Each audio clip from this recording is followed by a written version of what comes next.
Comment établir un tableau d'amortissement dégressif? Les entreprises ont la possibilité d'amortir plus rapidement leur immobilisation et de pratiquer l'amortissement dégressif. Pour ce faire, il faut retenir les 3 principes suivants.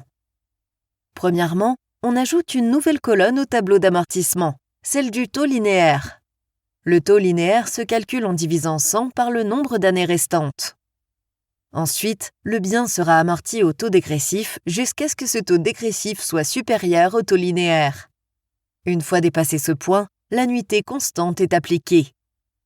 Finalement, l'annuité se calcule sur base de la VCN au début de l'exercice. Illustrons l'amortissement dégressif par l'exemple de l'entreprise Beta qui a acheté un véhicule de 36 000 € hors TVA en janvier N. La durée d'utilisation est de 5 ans et le taux d'amortissement dégressif est de 30%. On commence par l'année N. La VCN au début de l'exercice est de 36 000 €. Pour déterminer le taux linéaire, on divise 100 par 5 années restantes et on obtient 20%. Vu que le taux d'amortissement dégressif est supérieur, on commence avec un amortissement à 30%. Pour déterminer la première annuité, on multiplie la VCN au début de l'exercice par le taux d'amortissement dégressif.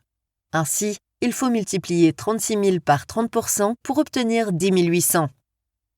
Les autres calculs pour le cumul des annuités, la VCN à la fin de l'exercice et la VCN au début de l'exercice, restent inchangés.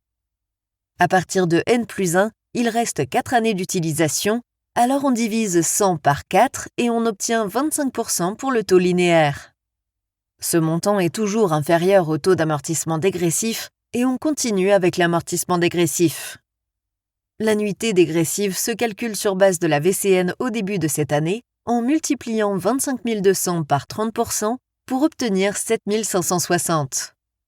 Pour la 3e année d'utilisation, le taux linéaire est de 33,33%. Ce taux est supérieur au taux dégressif de 30% et on passe à un amortissement constant à 33,33%. Donc, l'annuité de la 3e année se calcule en multipliant la VCN au début de cette année par 33,33% pour obtenir un amortissement constant de 5 880 pour les années restantes.